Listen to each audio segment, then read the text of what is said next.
Big piece na. Lalo atang tumataba ang pig. Punta tayo ng Halip.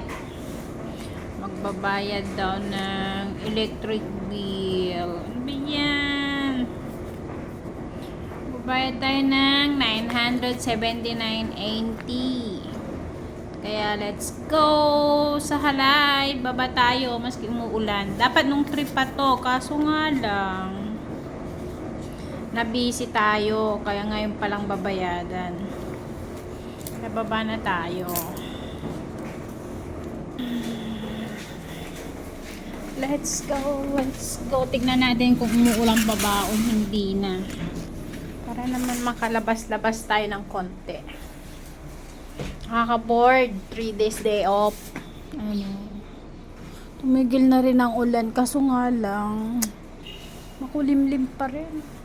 Ayan yung Halip. O, dyan tayo magbabayad. Baba lang. Kaya let's go guys.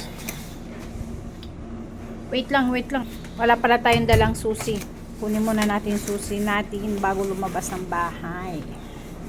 Kasi wala tayong susi, hindi tayo makakapasok mamaya pag katapos natin magbayad.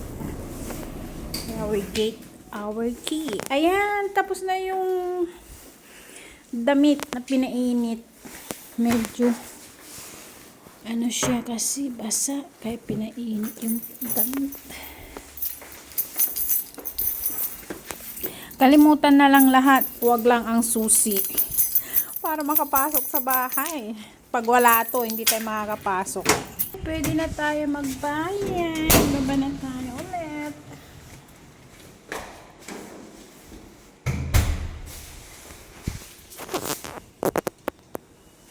Nasa third floor tayo. Tahimik ng paligid.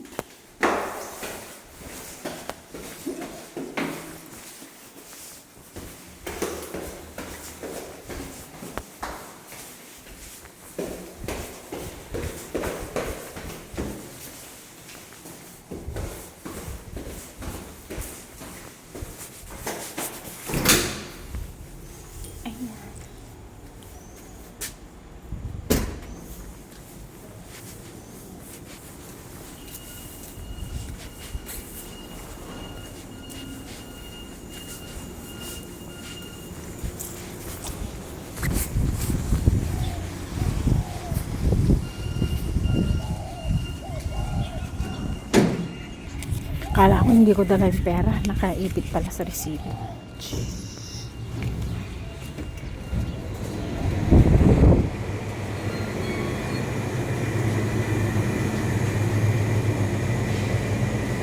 May tinda na rin pala dito. Oh, Oishi. Meron din yan.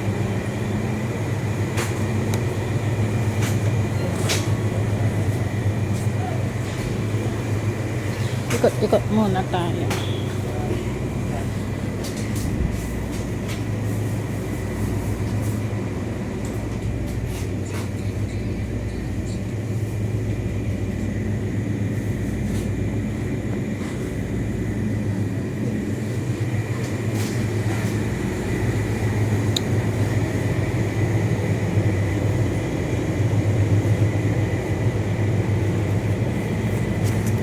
Ang mahal na mga tinapay ng